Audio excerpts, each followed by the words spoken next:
Thanks for joining us online today. If you've been impacted by this ministry and have a story to share of how God is working in your life, we would love to hear it. Send an email to amen@anchorpoint.tv. Also, you can help bring messages just like this one to others who need to hear the hope and love of Jesus by investing today at anchorpoint.tv/give. Now, we hope you enjoy today's message. All right. Well, welcome to Anchor Point Church. I'm so glad to be here with you.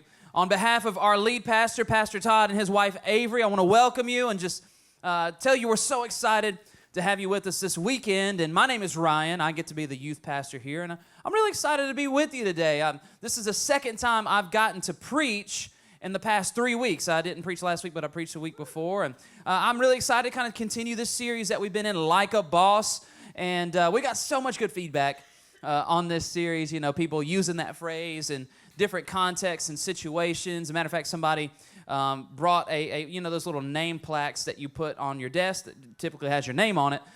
Somebody saw one of those that said, like a boss, and they bought it. Pastor Todd has it on his desk right now. And so that's pretty cool. We're really excited about this series, the response to the series, and we're really excited to kind of continue this series today. And this will be week number 4 of Like a Boss. And we're really excited for what we have in store. And, you know, last week being Father's Day and all that, we're going to carry this through the summer.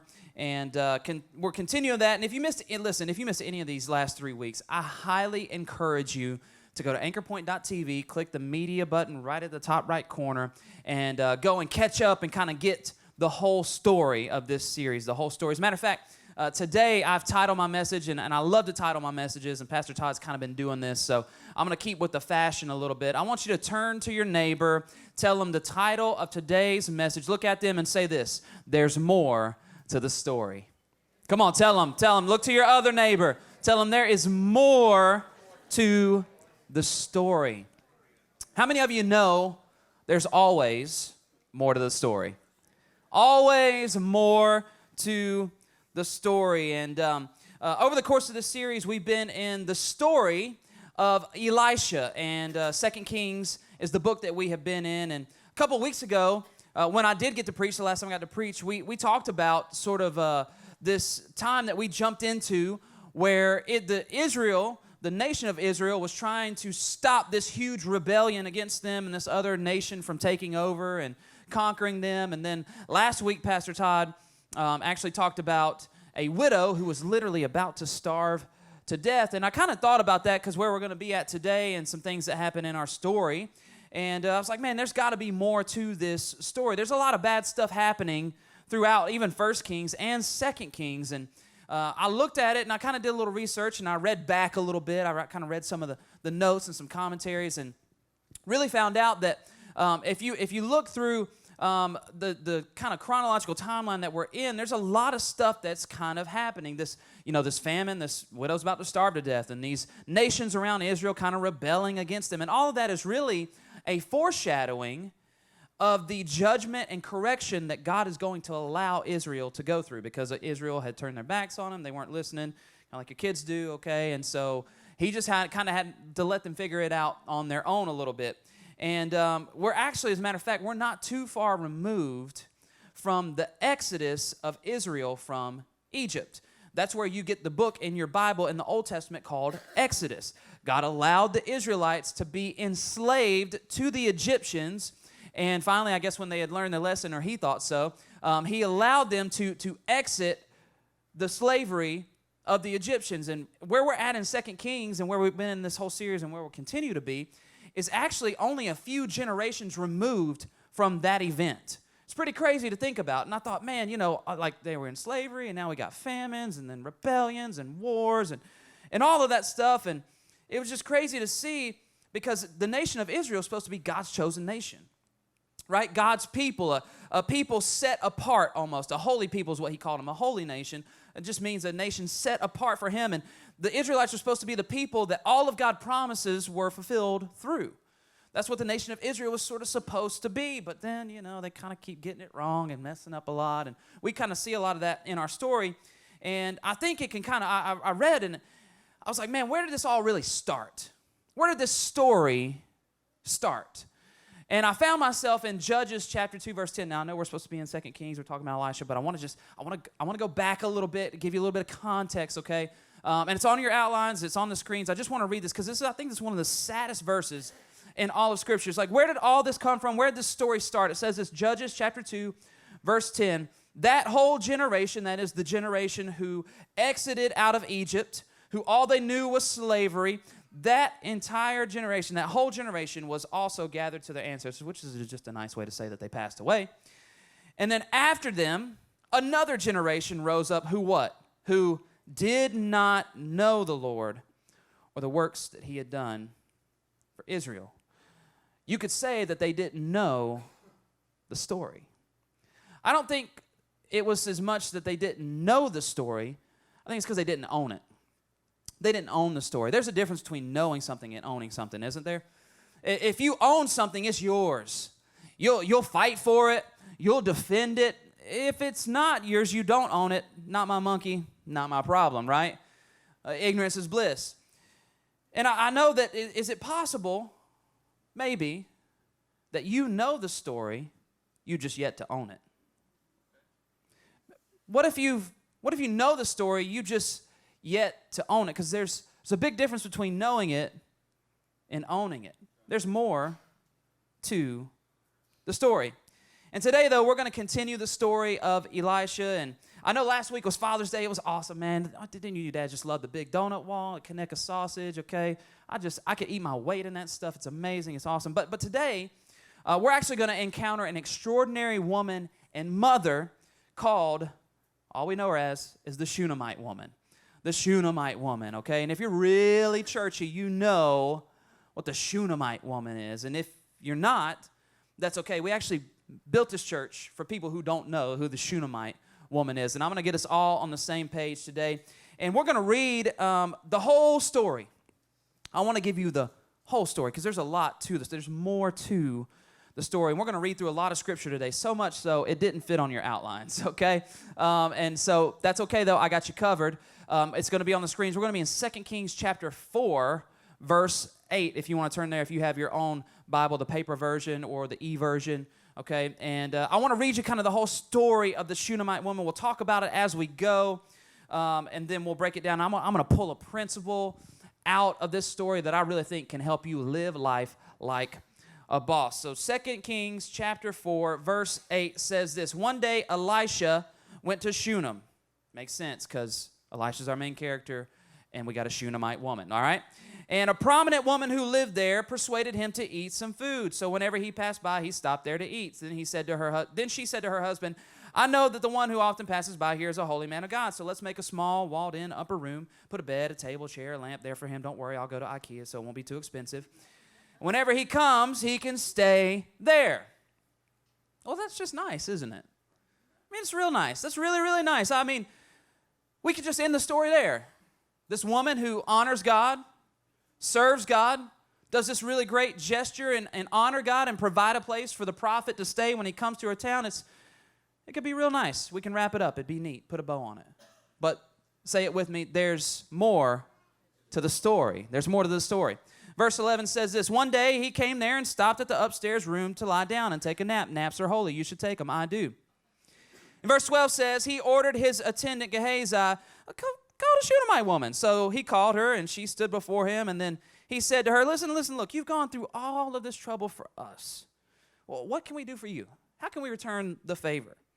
Can we speak on your behalf to the king or the commander of the army, which is to say Elisha was connected?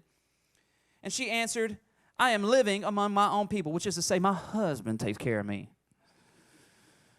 So he asked, okay, well, Gehazi, what do you think? I mean, she goes back downstairs, attends her. Gehazi, what can we do for this woman? She's been so nice to us, so hospitable. She's welcomed us into her home. She's made a little Motel 6 above her house for me to stay in. What can we do for her? And Gehazi says, well, I don't know if you noticed when you came in downstairs, it was really neat, really clean. Obviously, kids don't live here. He says, listen, she has no son, and her husband is old. And so Elisha says, well, call her back again. So Gehazi called her, and she stood in the doorway. Yes, you called again. Elisha said, at this time next year, you will have a son in your arms. And she said, no, my Lord, no.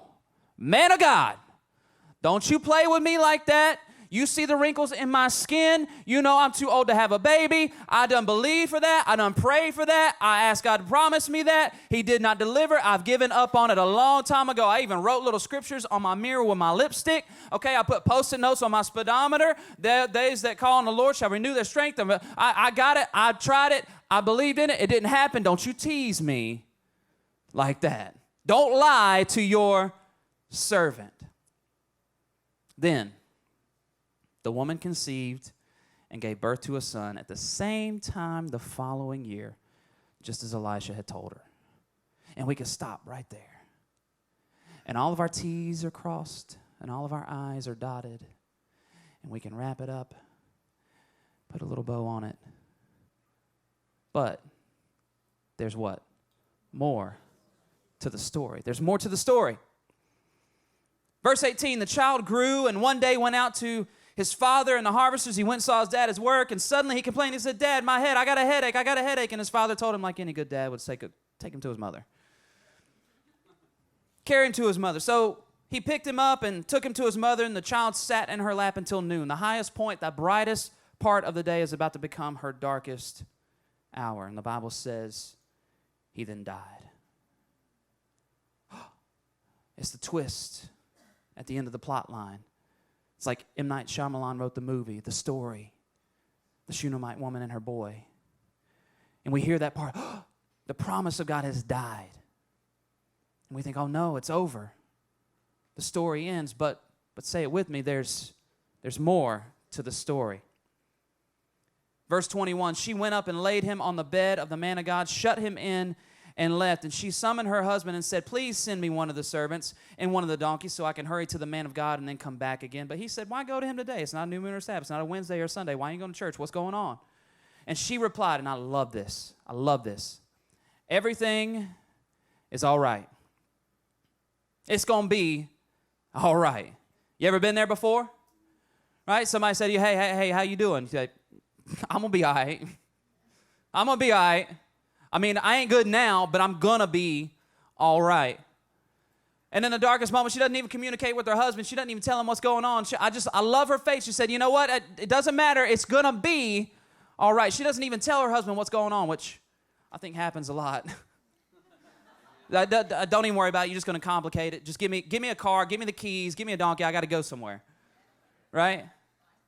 So everything is all right. Verse 24, then she saddled the donkey, said to her servant, you better go fast. Don't pay attention to the speed limit. Don't slow down the pace unless I tell you. And she came to the man of God at Mount Carmel. What a coincidence. Because if you know the story of Elisha, his mentor, Elijah, had a big showdown where God showed up and helped him have victory, one prophet of God versus 850 prophets of a false God. The place, Mount Carmel. And when the man of God saw her at a distance, he said to his attendant Gehazi, look, there's a Shunammite woman. Run out and meet her, ask, are you all right? Is your husband all right? Is your son all right? Hide your kids, hide your wife, hide your husband. And she answered, one more time, everything is all right. It's going to be all right. Now move out of my way, Gehazi.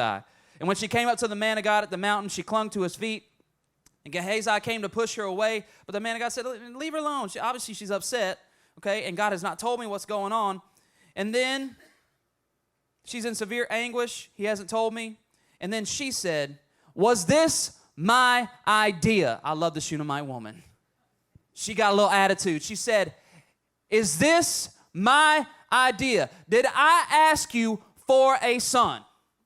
Did I come to you and beg, oh, please, Mr. Prophet of God, I need a son because I haven't had one. My house is too clean. It's too proper. I want it messy. No, did I ask for that? No, I did not.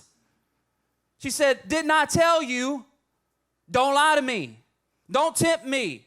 Don't lead me on. And Elisha said to Gehazi, we in trouble. He said, tuck your mantle under your belt. Put on your Jerusalem Nike Cruisers. Take my staff with you and run ahead of us. If you meet anyone, don't stop and greet them. Don't stop at a Starbucks and get no coffee. If a man greets you, don't answer him. Then I want you to place my staff on the boy's face. And the boy's mother said to Elisha, as the Lord lives and as you yourself live, I will not leave you. That is to say, my son is dead, and your servant and your stick ain't gonna do. You coming with me. So, very wisely, Elisha got up and followed her. And Gehazi went ahead of them and placed a staff on the boy's face, but there was no sound or sign of life. So he went back to meet Elisha and told him, listen, the boy didn't wake up. And Elisha said, don't worry, we're going to try something else. And when Elisha got to the house, he's like, hey, where's your son at? And he discovered, you put your dead son on my bed. Okay, well, let's go upstairs then. So he went in, closed the door behind him, and prayed to the Lord. And nothing happened. Can I stop for a second and just say that if you've ever prayed before and you didn't get the answer that you wanted right away, that it's not a denial, maybe it's just a delay. Maybe God hasn't answered your prayer and you feel like it's a denial, but it's really just a delay. I saw somebody say, I saw him posted on social media just in between services. They said, listen, the reason why you're so frustrated and tired is because you're in a hurry and God is not. Just trust that what he has for you is yours and trust him in his timing. Maybe your denial is not a denial. It's just a delay. Verse 34. Then he went up, he prayed, nothing happened. Then he went up and he lay on the boy. It gets kind of weird here. He put mouth to mouth, eye to eye, hand to hand. And while he bent down over him, the boy's flesh became warm. Well, duh, you're laying on top of him. But nothing happened. So Elisha got up. He's like, I don't know what to do. And so he went downstairs and he paced back and forth. You ever been there before? You got to pray about something, but you just like, oh, boy, God, I need you to show up. You pacing back and forth. I can imagine Elisha just pacing back. God, you're going to have to do something. This Shunammite woman going to kill me. And he paced back and forth. And apparently he didn't get anything because he went back up and did the same thing again. He bent over and mouth to mouth, hand to hand, eye to eye. Then it says, the boy sneezed 7 times and then opened his eyes. And Elisha called Gehazi. I can imagine him say, Gehazi! Gehazi busts through the door. What's going on? And he looks at there in the bed and sneezes. He's all wiping his nose. The kid's sitting up. He sneezed 7 times. You ever sneeze 7 times? It's not fun, okay? He sneezed 7 times. He's wiping his nose. And Elisha says, I can imagine, call the Shunammite woman. God has come through, right? His ministry is about to flourish. He's about to go on a revival tour. He's going to write another book. 7 sneezes to your next breakthrough by the prophet Elisha. And he called her.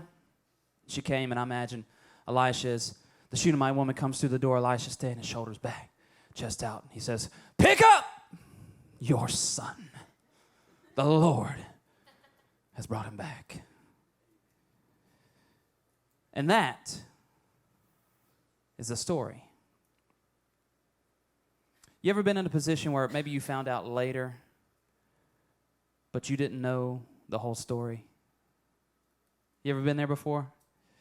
Just earlier this week, I kid you not, I was at the gym. I texted my wife. I said, hey, honey, I'll be leaving in about 10 minutes because I come home. And then she goes, and I said, hey, is Ava awake, our 3-year-old daughter? I said, is she awake? And she said, yes, she's quietly playing by herself in her playroom. I was like, wow, that's awesome, I love to play with my daughter, but parents, sometimes you just need your kids to entertain themselves. Okay? She's quietly playing by herself in her playroom. I was like, oh, that's awesome, cool. So kind of wrap things up there, and about 10 minutes later, I get a text, and it's just a picture. And my daughter had quietly drawn a portrait on her wall with crayons. That first text I got, how many of you know that wasn't the whole story? It wasn't the whole story. Maybe your kids tell you that they have a project due, they just don't tell you when it's due.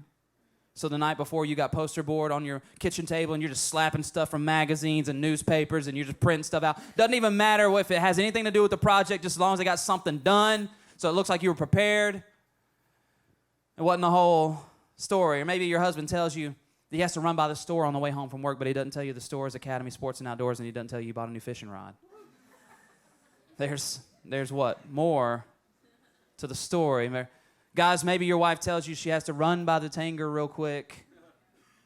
What she doesn't tell you is, Bath & Body Works has a buy 15, get one free deal going on. There's always more to the story. Or maybe someone asks a single mom, listen, man, how do you even get it done? And you just think to yourself, if you just only knew the whole story. The whole story. There's more to the story. This week I was hanging out with one of my youth, and I picked him up on Wednesday. We were getting ready to do some camp games. We got camp coming up this coming week, and we went and grabbed some coffee before. We were just hanging out and chilling, and he asked me a question. He said, Pastor Ryan, has Anchor Point always been this big? And I thought, well, part of me wanted to say big. We just getting started, son. But I thought about it because it's normal to him.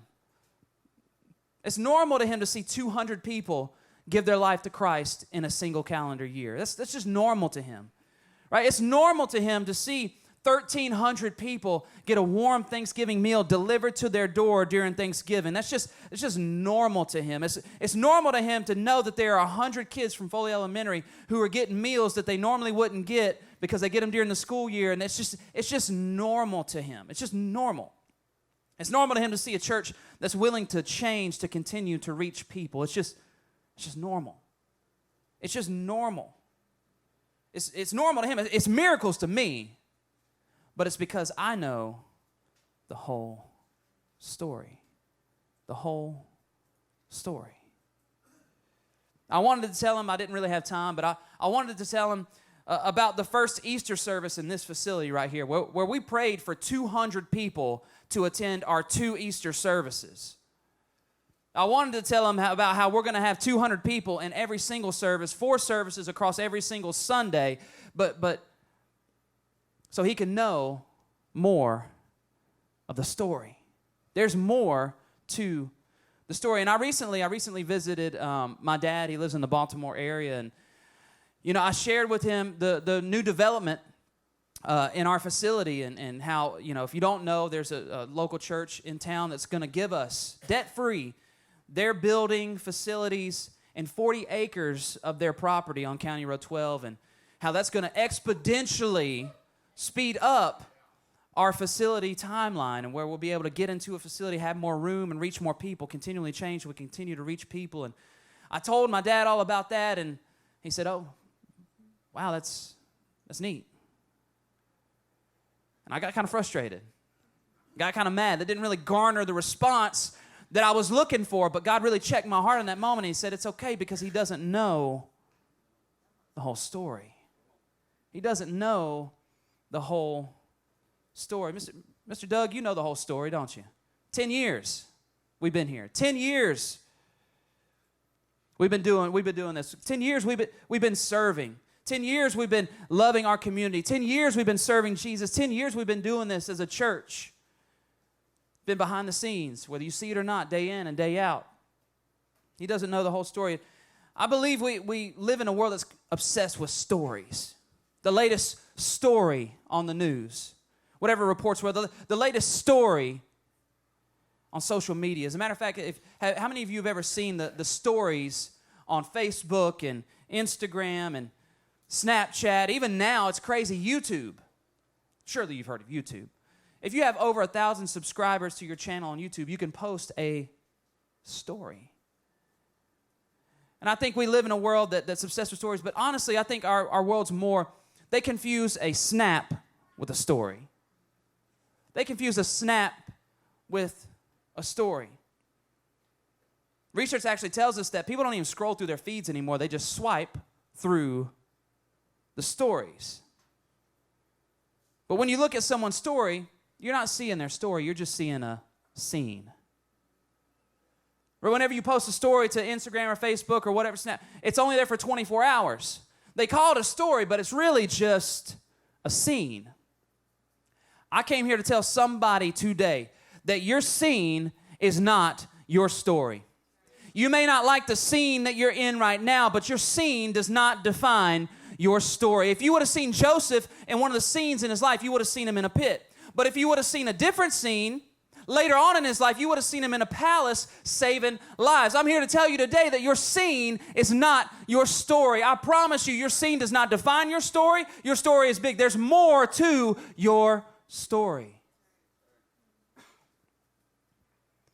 Don't stop the story just because you don't like the scene. And sometimes scenes will build up and make seasons, but even seasons don't define your story. Don't stop the story just because you don't like the scene. And I kind of wonder that about our church sometimes. Will we stop the story? Right? Will we be like Israel? We get settled into nice buildings and a new facility, and then we stop the circle? Because the next move in our journey isn't just a new facility. We're stepping into a story. We're telling a story. And I was talking to someone I met last weekend in an event in the community, and a local pastor, and he was like, man, that's the first thing he said. I heard that you guys are going to get a building and land given to you, just clean slate, debt-free. And I said, yeah. And he said, man, that must be nice.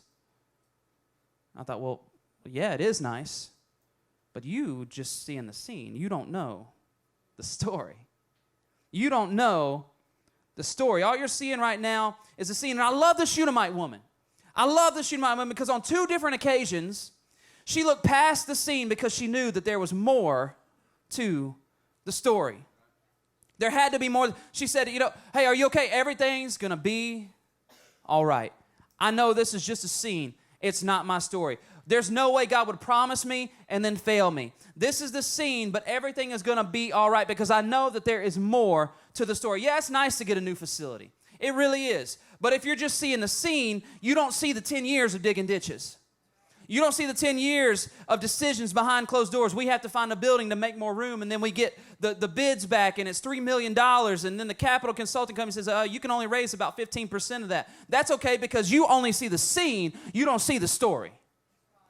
There's more to the story. What other people see, what the consulting company sees, what anyone else didn't see was 10 years of doing what we know. God, I know we're going to serve whoever you send. God, we're going to help whoever is hurting. God, we're going to sacrifice for your significance. God, I knew you wouldn't bring us this far and leave us because there's got to be more to the story. And then it dawned on me. It dawned on me. Because I wrestled with this message. I absolutely wrestled with it. You can ask my wife. I was like, what is it in the Shunammite woman's story that we can find and take hold of? What is it that she did that we can latch on to, that we can use? And at one point only for you today, and it actually fit on your outline. I put it there so you can write it down. But here's what's so important about our story. It's the sacrifice in your story that makes it significant. It's the sacrifice in your story that makes it significant. You're like, what? The Shunammite woman didn't really sacrifice anything. I mean, she thought she did. Her son died, but she got him back. She got him back. But it's the sacrifice in your story that makes it significant. No one's remembered for their successes. They're only remembered for their sacrifice. My grandfather, the most influential man in my life, I don't remember him because of his successes. He lived a modest life in a small town. I remember his sacrifice. I remember all that he gave me. Money, yeah, but wisdom, time, attention, love. Not to mention the 31 years he served in the military and all that stuff and sacrificed and was the sole breadwinner for his house and was still involved in his 3 kids' lives. I remember the sacrifice. That's what makes his story significant.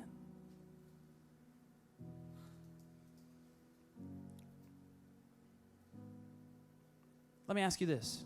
What story are you telling with your sacrifice? What story are you telling with your sacrifice?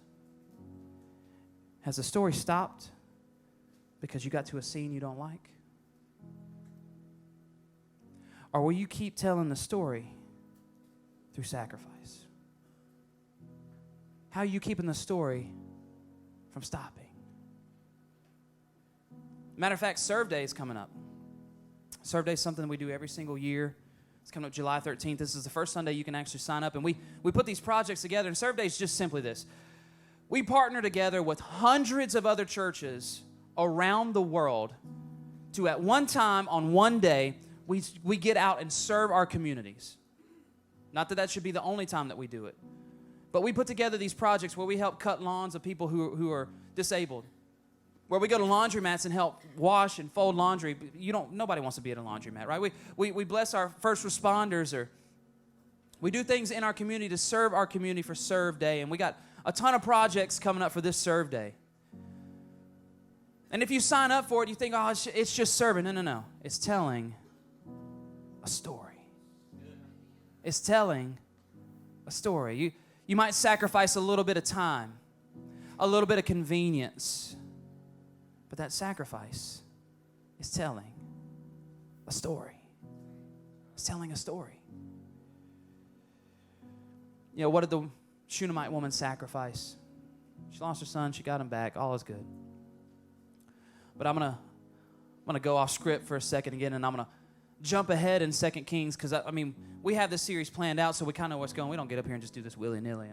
We actually have some plans, and we're gonna go through the book of 2 Kings. But I'm gonna jump ahead to a spot that we're not gonna cover, because we thought we just got to the end of the Shunammite woman's story. But there's always more to the story. She shows up again in 2 Kings chapter 8. And it says this, 2 Kings chapter 8, verse 1. Elisha said to the woman whose son he had restored to life, "Get ready, you and your household, and go live as a resident alien wherever you can. For the Lord has announced a 7-year famine, and it has already come to the land." Remember, we talked about that at the beginning? Right? That all these foreshadowing of these events, the famine, the pestilence, the correction that God is going to allow Israel to go through. We see another example of it right here. Verse 2, so the woman got ready and did what the man of God said. I love the Shunammite woman. She didn't ask questions. She didn't say but. She didn't say what. She said, okay, God, if you say so, I will. She got ready and did what the man of God said. She and her husband lived as resident aliens in the land of the Philistines for 7 years. When the woman returned from the land of the Philistines at the end of the 7 years, she went to appeal to the king for her house and her field. She had to leave everything she had. We know she was well-to-do. We know she wasn't hurting. The scripture says she was a prominent woman. And she had to literally give up everything she had, everything she owned. So she went to appeal to the king to get her house and her field back. And the king had been speaking with Gehazi. Isn't that neat? The attendant of the man of God. And he was saying, tell me all the great things Elisha did. Listen, your mentor, his reputation precedes him. Tell me some of the incredible things that God did through him. And so while he was telling the king how Elisha had... Look at the story that he picked. He was telling how Elisha had restored the dead son to life. The woman whose son he had restored came back to appeal to the king. What timing? It's not a delay. It's not a denial. It just may be a delay. So Gehazi said, my lord the king, this is the very woman, and this is the son right here. That's the son that Elijah brought back to life. I think it's interesting. The king just sees a son. He doesn't know the story. He doesn't know the whole story. So, when the king asked the woman, she what? She told him the story. And so the king appointed a court official to her, saying, restore all that was hers. But not just that. I want you to restore all the income from the field from the day that she left until now. There's always more to the story. What story are you telling with your sacrifice? Can I tell you? There's more to it. Don't stop the story short just because you're in a scene that you don't like. Because I promise you, God says, listen, if you'll keep telling the story, you may think you have to sacrifice it forever, but I got more in store for your story. I'll replenish to you, I'll restore to you all that you thought you had to sacrifice, and then I'll give even more on top of that. I'll give in abundance to that. You think that you serve a God of a little, but I'm a God of abundance. If you just keep telling the story, if you just keep sacrificing, the story will continue, and I promise you that your story will not come up short. It will keep going. It will keep moving. That story is significant because of your sacrifice. It's the sacrifice in your story that makes it significant. What story are you telling? Have you stopped short?